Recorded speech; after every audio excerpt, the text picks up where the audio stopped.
Speaker, I know the party opposite is desperate to talk about my living arrangements. but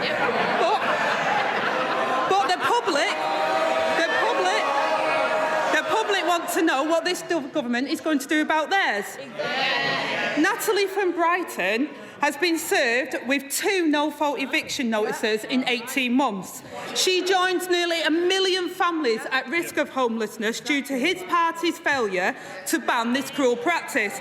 Now, instead of obsessing over my house, when will he get a grip and show the same obsession with ending no-fault evictions?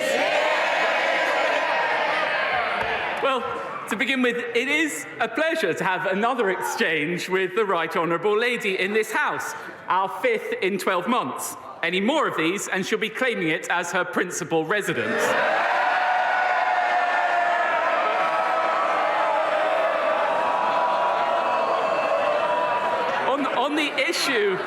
On the issue of no-fault evictions, it may have escaped the Right Honourable Lady's attention, but we will be voting on exactly that matter later today. The Conservative government taking action.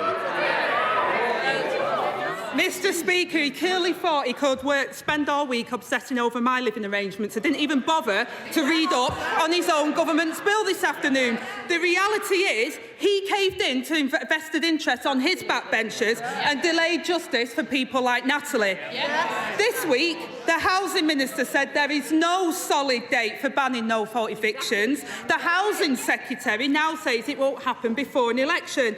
So if he can give us a date, can he name it now? I can name the date for the Right Honourable Lady today. It's today that this House will be voting on it, and I'm confident that in line with our manifesto, we will deliver on that commitment.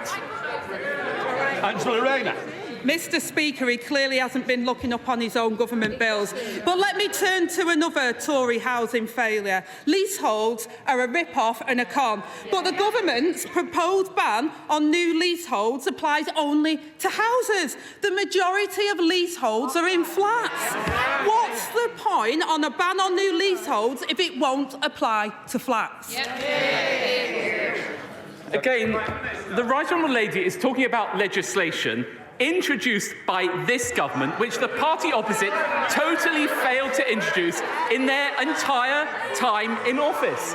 And it's no surprise, because it's this government which has brought social housing waiting lists down by nearly 500,000 and delivered more affordable homes in the last year and last 12 years than Labour delivered when they were in office. But of course, all of this can only be paid for by making sure that we have a strong economy. And I'll tell you,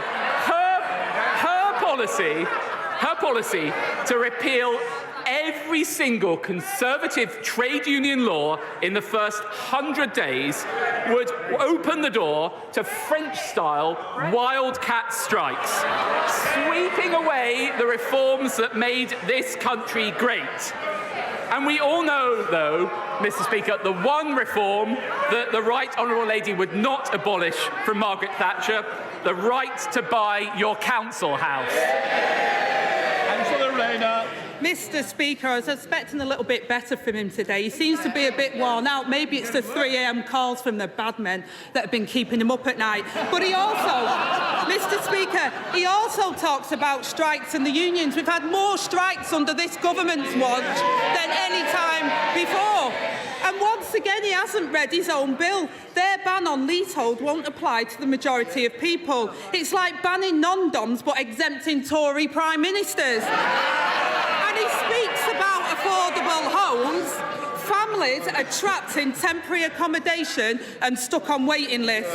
And in the West Midlands, his mayor has used his multi-million-pound housing budget to build just 46 social homes in 8 years. That's almost as many as the Chancellor's property portfolio. But the British people know that his party won't build the homes that this country needs. So when are they going to get a chance to vote for a government that will? Well, I'm surprised the Right Honourable Lady raises the West Midlands when Labour-controlled Birmingham have virtually bankrupted the council, are hiking up council tax by 21%, whilst in the meantime, and I'm sure this would please her, continuing to hand out 1.8 million to the trade unions. By contrast, Andy Street, our brilliant mayor of the wider West Midlands, has delivered £6.1 billion of investment to improve transport. So there you have it, the contrast between the Conservative Party and the Labour Party. The usual political opportunism from her, failing to ask about the issues that really matter. If you want more bin collections, more potholes filled, lower debt and lower council tax, vote Conservative, because whether it's Ben Houchin in the Tees Valley or whether it's Andy Street in the West Midlands, it's only the Conservative mayors who deliver more for less. Well, Mr Speaker, that's pretty revealing that he thinks that housing isn't an issue for the British people, because I think it really is. And people in glass houses shouldn't throw the stones, because in Birmingham and across the whole of this country, councils are facing black holes because of his government's austerity programme. And I would also warn the Deputy Prime Minister that Tory councils have also faced 114 notices, and Birmingham Council has had over £1 billion taken from their budget from some of the poorest people. More than 16,000 families face losing their homes after the party's mini-budget, Mr Speaker, and mortgage bills continue to soar. Meanwhile, the former Prime Minister parades around the world in a twisted victory lap promoting a new book, saying that the mini-budget was her proudest moment. So since she won't apologise to those families losing their home, will he? Well, what the Prime Minister has done since he has taken office with the Chancellor is to restore stability to our economy, inflation halved, and more down to 3%. And as a result of that, in an increasingly dangerous world, the Prime Minister was able to announce his plan for the biggest strengthening of defence spending in a generation. But it should come as no surprise that the party opposite refused to say whether they back it or not, because this comes from the Right Honourable Lady who voted to scrap Trident and install in Downing Street someone who wanted to change the army into a Peace Corps. There you have it. Mr Speaker, defence, we all want to see 2.5%. The difference is that we haven't cut the army to its smallest size since Napoleon. And Mr Speaker, never mind some secretive deep state. Never mind some secretive deep state. It's the state of the Tory party that's the problem. They're in a deep state of sewerage. After 14 years, they failed renters, they failed leaseholders, and they failed mortgage holders.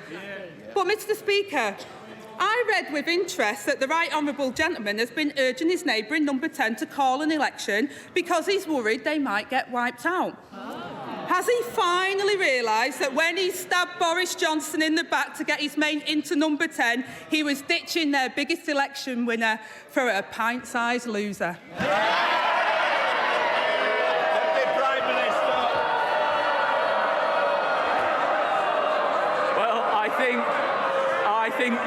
I think the whole House will have heard, despite all the bluster from the lady opposite, not a single word on whether she would actually back our plans to invest in our armed forces.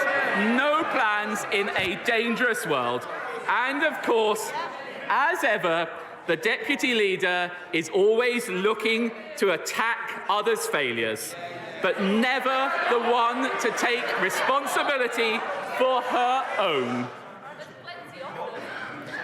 She once said, "You shouldn't be waiting for the police to bang on your door. If you did it, then you shouldn't be doing your job." The Right Honourable Landlady should forget her tax advice and follow her own advice.